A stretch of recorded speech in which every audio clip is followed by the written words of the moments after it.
Hi, my name's Angela from Angela Simpson Functional Medicine, and I'm really happy to have you here on my YouTube channel. And I love speaking with females between the ages of 35 and 55 to 60, this time period of life where the hormones are starting to shift and change a lot, and symptoms often come along with it. And I do want to talk about a topic today that sometimes is hidden. It's blind. It's not something that you can see coming, and you may or may not actually feel it as well. But if you get some routine blood work done every 1 to 2 years, you may notice this just creep up on you all of a sudden. And that is high cholesterol combined with high triglycerides. It may just be one or the other, but it often is a combination of the two. And what this can mean is that you are at higher risk for developing cardiovascular disease, heart conditions, things that you really don't want to have to deal with as you get into this age and this time period of life. And many women have no idea why it's come on. They don't know what they've done. They may equate it to being some genetics. Maybe their grandparents or their parents or their aunt or their uncle had heart disease. So I think it's just something that is in their family. And that might be why these numbers are creeping up. But I want to let you know that there typically is a root cause as to why people do have high cholesterol, high triglycerides in their 40s and their early to mid 50s, especially as a female. But most often isn't related to a genetic predisposition. And if it is,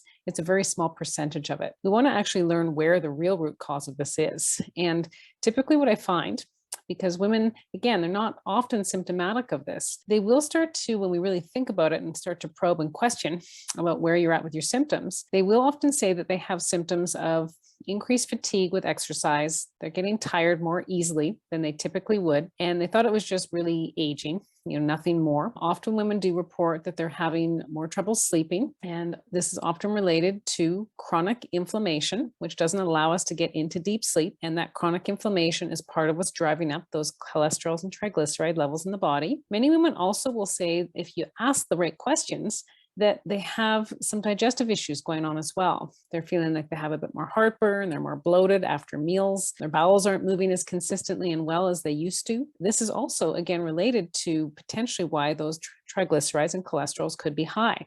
And it has to do with poor digestion of not only fats, but other foods as well that can actually raise these triglyceride levels. So we need to be figuring out not just what those levels are, not thinking about maybe you need a medication as those levels start to get high, because it's not going to address the root cause of why they're high. We need to figure out through proper lab testing, functional lab testing, what's really going on here. And most commonly, it's a combination of diet choices, exercise, and damage to the gut over many, many years, and poor detoxification in the gut over many, many years. Specifically, it can be related to low stomach acid levels, which doesn't allow us to digest our foods and our fats properly. So these fats end up starting to circulate in the bloodstream instead of being broken down and used for fuel. These fats, especially for bringing in healthy fats, they're fuel for our brain. They're fuel for our hormones. They help us with hormone development and processing, especially as our hormone levels start to decline as we're getting closer to and transitioning into menopause. So we really need to get the digestion and the gut sorted out to help us with the root cause of why the cholesterols and triglycerides have started to go high. Sometimes when you are on medication, you may have already known about this for a year or two or more, and you may be on one or more medications. There often are natural solutions that can be utilized. And sometimes they actually can be utilized in combination with medications, or they can be used actually instead of.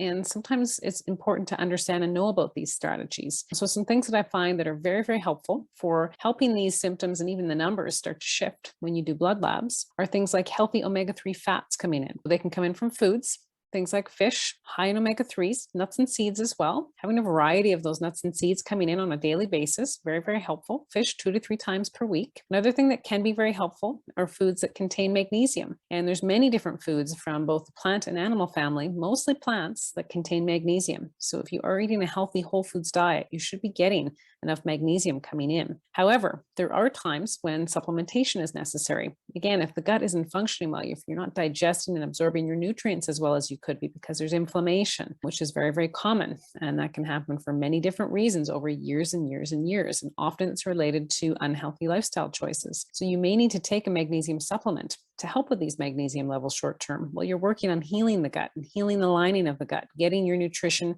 getting things absorbed correctly. Another thing that can be very, very helpful, and it can also help with regulation of blood pressure, which often is related and it often goes up when these triglycerides and cholesterols go up, is turmeric. And the derivative, the concentrate of turmeric, is curcumin. And there's can be some really great effects on lowering blood pressure with taking a low dose of curcumin every day. And in addition to that, you can take the whole food form, which is turmeric. You can grate it up in its fresh root. You can bring it in powdered form into many of your different recipes with cooking and smoothies, as well as ginger. It has a very similar effect. So there's some really great natural strategies out there that can help you to actually move these numbers, and they're natural. But moving the numbers isn't enough to get to the root cause of the problem. And so we need to figure out on a deeper level why it's happening in the first place. And so often we need to be definitely addressing nutrition strategies. We need to be addressing lifestyle in regards to exercise, but we often need to go deeper than that. And we need to look at functional lab testing to understand what's happening in the gut. Is the gut inflamed? Are you not digesting and absorbing your nutrients properly? Some of those key nutrients that actually help you with regulation of these levels in your body. And most often this is the case. And there needs to be an individualized lifestyle plan combined with proper nutrition, proper amounts of exercise, and often some specific supplementation to help you get the balance back in your gut and actually heal and rebalance these triglycerides and cholesterol levels for the long term. Often we even need to dig deeper than that and do some genetic testing. And the genetic testing isn't just to see if you have genetic predispositions to cardiometabolic disease, which you would think you'd be testing for if you have these high levels. We need to also look at the genetic testing to understand if you have predispositions to nutrient imbalances, potential food sensitivities, potential for the gut being in dysfunction as far as digestion. So there is genetics around all of these things. And often we need to piece this together like pieces of a puzzle that fit together to understand your health, understand the root cause, and help you learn how to get the balance back. So you can get those triglycerides, you can get those cholesterol levels rebalanced, and possibly, if you're on medication, titrate down on it and eventually get yourself off of it. One of the side effects of being on medications for these types of issues going on typically is increased fatigue. And this is a symptom that I find is very, very common for women as they get closer to the transition into menopause and beyond as well. So you certainly don't want that fatigue symptom to get worse just to help you manage your numbers and prevent risks of cardiometabolic disease. We want to find a better way. One other hidden root cause, especially of high cholesterols, can be an imbalanced thyroid. And this is often overlooked, often not tested for, not tested completely enough for. So often there will be a basic thyroid panel done, a TSH, and a comprehensive panel isn't looked at to understand if there is trends towards thyroid imbalance that are affecting cholesterol levels. So again, this is one of those hidden root causes that I find is often overlooked. And we need to look at this in addition to a comprehensive plan to help you understand how you can get the balance back in your triglycerides, your cholesterol levels, which will help you restore your energy, your ability to exercise, recreate, have fun, enjoy your life, prevent cardiovascular disease, and prevent that fear of developing cardiovascular disease. Because of course there's a fear factor. We don't want to develop heart disease. We don't want to think that we're at higher risk for a potential of a heart attack or a stroke or things like that. We have other things to worry about in our life. We want to live a healthy, happy, long life. Why don't you dive in and learn where those root causes are truly coming from? And I'd be happy to help you with this. You can go to my website at www.angelasimpsonfunctionalmedicine.ca. I'd be happy to have a complimentary consult with you to talk about if it potentially could be a good fit for you and I to work together to help you optimize your triglyceride, your cholesterol levels, help get your energy back, and help you feel like yourself again. Thank you so much for watching my YouTube channel, and I really look forward to bringing you more videos in the future.